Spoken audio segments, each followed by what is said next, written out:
이 새벽 우리에게 주신 하나님 말씀은 누가복음 10장 1절에서 24절까지의 말씀입니다. 누가복음 10장 1절에서 24절까지 말씀입니다. 우리 하나님의 말씀을 다 함께 받들어 읽겠습니다. 그 후에 주께서 따로 70인을 세우사 친히 가시려는 각 동네와 각 지역으로 둘씩 앞서 보내시며 이르시되 추수할 것은 많되 일꾼이 적으니 그러므로 추수하는 주인에게 청하여 추수할 일꾼들을 보내주소서 하라. 갈지어다 내가 너희를 보냄이 어린 양을 이리 가운데로 보냄과 같도다. 전대나 배낭이나 신발을 가지지 말며 길에서 아무에게도 문안하지 말며 어느 집에 들어가든지 먼저 말하되 이 집이 평안할지어다 하라. 만일 평안을 받을 사람이 거기 있으면 너희의 평안이 그에게 머물 것이요 그렇지 않으면 너희에게로 돌아오리라. 그 집에 유하며 주는 것을 먹고 마시라. 일꾼이 그 삭을 받는 것이 마땅하니라. 이 집에서 저 집으로 옮기지 말라. 어느 동네에 들어가든지 너희를 영접하거든 너희 앞에 차려놓는 것을 먹고 거기 있는 병자들을 고치고 또 말하기를 하나님의 나라가 너희에게 가까이 왔다 하라. 어느 동네에 들어가든지 너희를 영접하니 아니하거든 그 거리로 나와서 말하되 너희 동네에서 우리 발에 묻은 먼지도 너희에게 떨어버리노라. 그러나 하나님의 나라가 가까이 온 줄을 알라 하라. 내가 너희에게 말하노니 그 날에 소돔이 그 동네보다 견디기 쉬우리라. 화 있을진저 고라시나 화 있을진저 벳세다야. 너희에게 행한 모든 권능을 두로와 시돈에서 행하였더라면 그들이 벌써 베옷을 입고 제에 앉아 회개하였을 것이라. 심판 때 두로와 시돈이 너희보다 견디기 쉬우리라. 가버나움아 내가 하늘에까지 높아지겠느냐 음부에까지 낮아지리라. 너희 말을 듣는 자는 곧 내 말을 듣는 것이요 너희를 저버리는 자는 곧 나를 저버리는 것이요 나를 저버리는 자는 나 보내신 이를 저버리는 것이라 하시니라. 70인이 기뻐하며 돌아와 이르되 주여 주의 이름이면 귀신들도 우리에게 항복하더이다. 예수께서 이르시되 사탄이 하늘로부터 번개같이 떨어지는 것을 내가 보았노라. 내가 너희에게 뱀과 전갈을 밟으며 원수의 모든 능력을 제어할 권능을 주었으니 너희를 해칠 자가 결코 없으리라. 그러나 귀신들이 너희에게 항복하는 것으로 기뻐하지 말고 너희 이름이 기록된 것을 기뻐하라 하시니라. 네, 여기까지 읽겠습니다.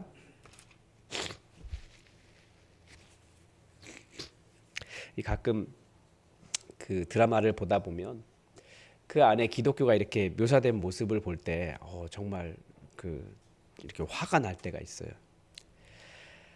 우리나라 드라마도 그렇고 외국 드라마를 볼 때도 외국 드라마는 기독교를 또 굉장히 폭력적인 종교로 그리고 있습니다. 왜냐하면 외국 그 사람들 특히 이 시대를 살아가는 포스트 모던 사회에서 유일한 진리가 하나 있습니다. 절대 진리라고 주장하지 말아라 라는 거예요. 그러니까 기독교는 신이 하나다.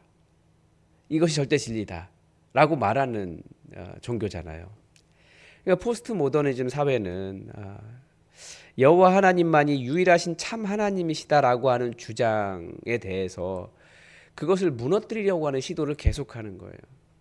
근데 포스트 모더니즘 사회가 주장하는 그건 비폭력이거든요. 폭력을 반대하는 거예요. 그래서 어떻게든지 기독교를 무너뜨릴 수 있는 방법은 기독교가 폭력적이다라고 말하는 순간 이 포스트 모더니즘 사회에서 그 진리는 깨지는 겁니다. 실제로 기독교에게 그런 역사들도 있었고 지금도 기독교는 힘을 바탕으로 하고 있는 것이 사실이기도 합니다. 그래서 제가 보던 외국 드라마 중에 뭐 아주 잔인한 그런 그 기독교인들에 의해서 이루어진 그런 일들을 굉장히 폭력적으로 그려놓은 그런 드라마가 있었습니다. 근데 그런 걸 보면 이제 화가 나죠. 우리 그리스도인 원래 그런 사람들 아닌데 사람들은 왜 그런 식으로 그리스도인들을 굉장히 폭력적인 사람들로 묘사하고 있을까? 그런 생각이 들 때가 있습니다.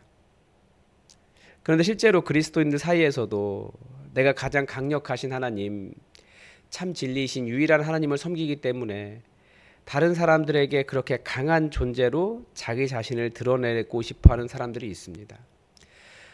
저는 지금 이 시대가 복음을 전하기 굉장히 어려운 시대가 된 이유도 거기에 있다고 생각을 하는 사람 중에 하나입니다. 왜냐하면 기독교가 교회가 성장하고 돈이 많이 쌓이고 뭔가 영향력을 끼칠 수 있고 그럴 때마다 나타나는 것이 세상을 교회가 원하는 쪽으로 바꾸려고, 틀린 것은 아닌데 방법 자체가 좀 잘못되어 있는 거죠. 그런 식의 일들을 많이 했습니다. 예를 들면 길 이름을 그 외국에는 있겠죠. 모르겠습니다. 제가 안 가봐서. 그런데 우리나라나 다른 나라에는 없는 뭐 길 이름을 기독교식으로 바꾸려고 한다든지, 뭐 깔백로 이런 거 있잖아요. 도로명으로 이름 바뀔 때. 그게 다른 사람들, 특히 믿지 않는 사람들에게 봤을 때는 굉장히 거부감이 일어나는 일이거든요. 근데 우리는 우리가 예수 믿는데, 우리 하나님이 진리인데, 우리 마음대로 할 수 있다, 우리가 그렇게 해도 괜찮다라는 생각을 하는 겁니다. 그게 믿지 않는 사람들에게는 굉장히 폭력적이라는 거죠. 제가 설교하면서 가끔 강조했던 것이, 만약 누군가를 섬길 수 있다면, 도울 수 있다면 절대 우월한 입장, 갑으로서 가면 안 된다라는 말씀을 가끔 했습니다. 우리는 섬기러 온 사람인데 섬기는 사람이 위에 있다고 생각하면 안 되는 거죠. 그런데 이 세상은 사실은 돈을 쥐고 있으면 그 위에 서려고 하는 것이 있습니다. 제가 이런 자세를 어디에서 깨달았냐면 그 팀 켈러 목사님에게서 배웠습니다. 팀 켈러 목사님은 뉴욕에서, 미국에서도 엄청나게 큰 교회를 설립하셨잖아요. 그런데 이분이 노회에 가면 함부로 발언을 하지 않으시는 거예요. 거의 발언을 안 하셨다고 하더라고요. 사람들이 다 이야기하면, 큰 교회 목사님이니까 이 일에 대해서 한마디 해보시라고 이야기해도 절대 안 하신다라는 거예요. 왜냐하면 교회 다 같이, 큰 교회든 작은 교회든 다 함께 복음이라는 생태계를 위해서 열심히 사역하는 사람들인데, 당신의 교회가 크다고 해서 더 발언을 많이 할 수 있고 더 발언에 무게가 실린다면 그건 하나님의 뜻이 아니라는 거예요. 그러니까 교회의 규모에 따라 사람들이 힘이라고 생각하는 거죠. 그런데 그분은 교회의 크기가, 돈이 힘이라고 생각하지 않으신 거예요. 왜냐하면 교회는 작은 교회도 있고 큰 교회도 있어요. 세상을 봐도 그래요. 숲을 봐도 그래요. 아름다운 환경을 볼 때 큰 나무도 있고 작은 나무도 있고 풀도 있고 강한 나무도 있고, 그 모든 것이 아름답게 조화를 이룰 때 거기에는 짐승도 살고 곤충도 살고 다양한 아름다운 자연이 이루어진다라는 거죠. 그러니까 교회를 그런 생태계로 본 거예요. 그것은 힘이 아니라, 큰 것은 힘이 아니라 하나님께서 더 아름답게 만드시려고 하시는 다양한 모습이라고 그렇게 말씀을 하신 거죠. 우리 세상은 교회가 조금 크고 혹은 돈을 좀 더 많이 갖고 지분이 높아지면 자꾸 목소리를 내고 더 크게 이야기하려고 하고 자기의 뜻을 관철시키려고 하지만, 사실은 그리스도인은 그런 사람들이 아니라는 거예요. 그래서 우리가 잘 알지만 교회 안에서 정말 위대한 사람이 이 말없이 잘 섬기는 사람 아니겠습니까? 어제 본문에서도 그런 입장에서 보면 어제 본문이 굉장히 재미있는 내용이 나옵니다. 예수님께서 이제 갈릴리에서 예루살렘으로 가시는데 그 맨 처음 만난 지역이 어디였냐면 사마리아였어요. 예루살렘으로 가시려면 사마리아를 통과하시는 거잖아요. 그런데 사마리아 사람들이 예수님을 맞아들이지 않았습니다. 이유는 하나예요. 예수님이 예루살렘 간다는 이유로. 그러니까 자기들의 목적에 맞지 않았고 예수님을 적대시한 거죠. 그 전에 갔을 때는 분명히 그렇게 하지 않았을 텐데. 그러나 제자들이 주님, 우리가 말해서 불이 하늘에서 내려와 그들을 없애버리기를 바라십니까? 라는 말을 해요. 이 말은 굉장히 예수님을 강하게 거부했다라는 뜻입니다. 사마리아 사람들이. 그러니까 제자들이 화가 난 거예요. 너희들이 뭔데 지금 우리 예수님 예루살렘으로 가시려고 하는데 너희들이 뭔데 가로막고 거부하고 용납하지 않느냐. 또 그 제자들이 굉장히 믿음이 좋았던 것 같아요. 자기들이 말하면 하나님께서 불을 내려주실 거라고 진짜 믿고 있었던 것 같아요. 그런데 예수님께서 그들을 엄청나게 야단치셨어요. 하나님 나라는 절대 그런 폭력적인 나라가 아니기 때문에 그렇습니다. 내가 거부당한다고 해서 하나님 저 사람 어떻게, 그런 곳이 아니에요. 물론 너무나 억울한 자가 있을 수 있어요. 그 억울한 약자가 하나님께 저 사람 좀 혼내주세요 기도하는 그런 시편의 탄원의 기도와 이건 다른 거예요. 내가 강자이기 때문에 내 강한 힘을 보여주고 싶고, 그것도 하나님의 이름으로. 사실은 그건, 자존심은 자기들이 상한 거지, 제자들이 상한 거지, 예수님이 상하신 것이 아니거든요. 하나님은 그런 것 때문에 자존심이 상하지 않으세요. 그러니까 내가 자존심 상했다고 해서 다른 사람에게 고압적이지 않고 절대 폭력적이지도 않은 곳이 기독교라는 거예요. 우리는 주님 오시는 그날까지 매우 겸손하게 살고, 때로는 손해보고 거절당하고 고난받는 곳이라는 것을 예수님께서 계속 가르쳐 주셨습니다. 사람들이 생각하는 그리스도인은 강자예요. 정말 말 그대로 예루살렘에 가서 로마 군인들 다 없애버리고 나라 독립시키는 강자입니다. 그리고 제자들이 생각하는 것처럼 언제든지 놀라운 하늘의 능력으로 땅에 불을 내려서 반대하는 사람을 다 쓸어버리려고 하는 그런 마음을 가질 수 있어요. 그런데 그게 그리스도가 아니라고 예수님 계속 말씀하시거든요. 나는 고난 받으러 간다. 너희가 생각하는 그리스도는 그런 존재라 할지라도 나는 그런 모습이 아니다. 나는 고난 받으러 가는 그리스도다. 예수님 이렇게 말씀하시는 것입니다. 그런데 내 자존심과 내 승리를 마치 하나님의 승리인 것처럼 포장을 해서 내가 그 승리를 누리려고 하는 것은 절대 하나님 나라가 아니라는 겁니다.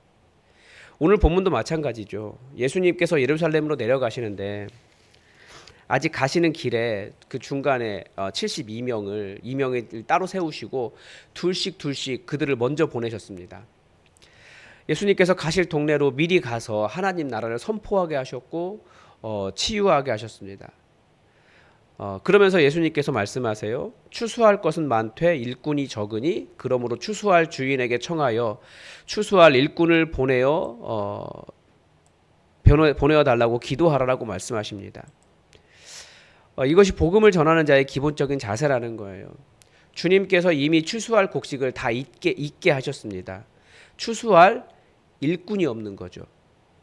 곡식이 다 이미 익었어요. 그래서 추수할 일꾼을 보내어 달라고 기도하십니다. 이 추수꾼이라고 하는 단어를 이단들이 사용하고 있어서 금기어처럼 되어버렸지만 사실 우리가 주님께서 행하신 일에 그 복음의 추수꾼이고 추수꾼이 되어야 하고 주님 보내시는 곳에 가야 하는 거죠. 내가 하는 일이 있다면 기도하며 주께서 익은 열매를 알아보도록 하시면 거둬들이는 것입니다. 두려움 없이 복음을 전하며 사역할 수 있는 이유인 거죠. 내가 하는 게 아니기 때문에. 우리는 열매를 거두는 자들이기 때문에. 그런데 제자들을 보내시는데 이 복음을 전하는 방법이 매우 독특합니다. 돈 주머니도 갖지 말고 보찜이나 샌달도 가져가지 말아라. 그러니까 신발도 가져가지 말고 길에서는 절대 아무에게도 인사하지 말아라. 대신에 도시에 들어가면 어느 집에 들어가거든 먼저 평화가 이 집에 있기를 이라고 말하세요 라고 말씀하셨습니다. 그리고 거기에 평화의 자녀가 있으면 그들이 빌어준 평화가 그들에게 깃들 것입니다. 그렇지 않다면 당신들에게 돌아올 것입니다. 그렇게 가르쳐 주십니다. 이 말씀을 보면 제자들의 사역은 제자들을 영접함으로써 그 집에, 그 도시에 하나님의 평화가 임한다라는 것을 가르쳐 줍니다. 또한 제자들에게 그 집에서 그 도시에서 맞아들이고 먹을 것을 주면 내놓은 것을 먹으라고 하십니다. 복음을 전하는 일에 대한 품삯이 있다라는 거죠. 반대로 어느 도시든 그들을 영접하지 않거든 그 발에서 먼지를 떨어버려라 말씀하셨습니다. 왜냐하면 제자들이 빌어주는 평화가 그들에게 합당하지 않기 때문입니다. 그러니까 내 말을 듣지 않는다고 해서 그들에게 폭력적으로 너희들 감히 하나님의 말씀을 거부해 다 저주를 받을지어다 이렇게 말하는 게 아니라는 거예요. 그저 너희가 받아들이지 않는, 그러니까 계속해서 인격적인 관계 속에서 복음을 증거한다라는 것을 알 수 있습니다. 대신에 계속 경고하는 메시지가 있습니다. 이 경고의 메시지가 무엇입니까? 하나님 나라가 가까이 왔다입니다. 그러니까 하나님의 나라가 가까이 왔다라고 하는 말씀은 기쁜 소식인 동시에 받아들인 사람에게는 기쁜 소식이지만 거부하는 사람들에게는 경고라는 거예요. 그러니까 평화의 소식이면서 재앙의 소식이기도 하는 거죠. 그러니까 분명히 말해줄 건 있다라는 거예요. 복음을 받아들이지 않으면 나중에 엄청난 화가 임할 것이다. 복음을 받아들여라. 그러니까 끝까지 평화의 자세를 유지하는 것입니다.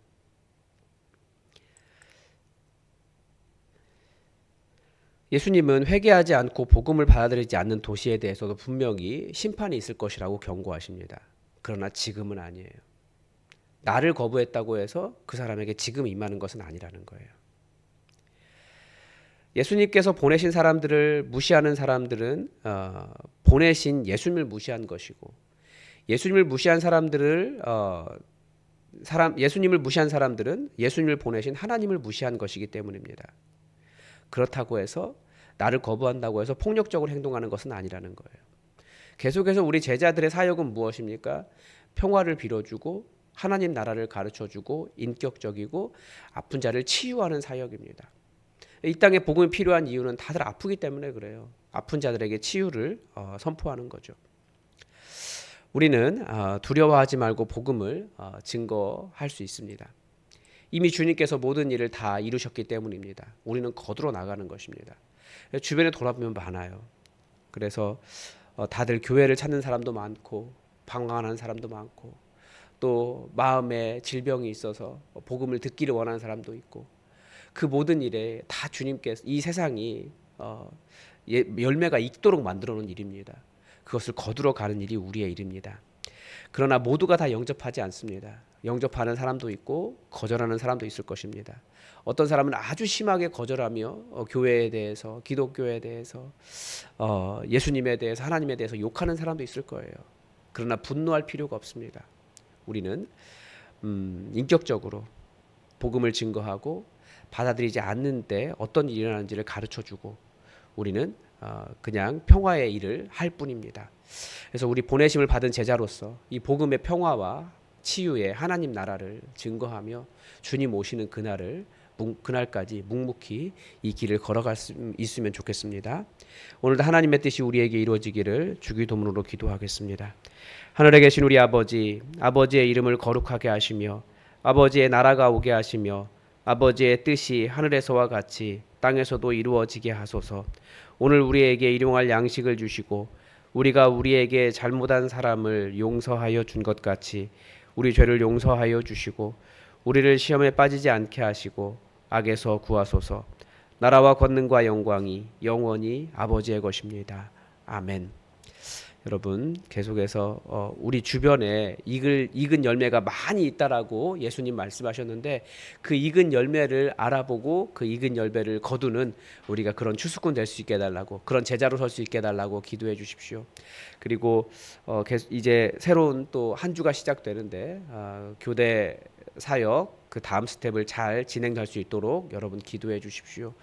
또 우리 어린이부터 장년에 이르기까지 다들 평안하고 든든하게 서가는 예수품만 교회 될 수 있도록 기도해 주십시오. 그리고 이번 주에 그 말 그대로 익은 곡식이 있어서 거두러 가려고 합니다. 여러분 복음을 전하는 일이 잘 이루어질 수 있도록 여러분 또 기도해 주시기 바랍니다. 우리 다 함께 기도하겠습니다.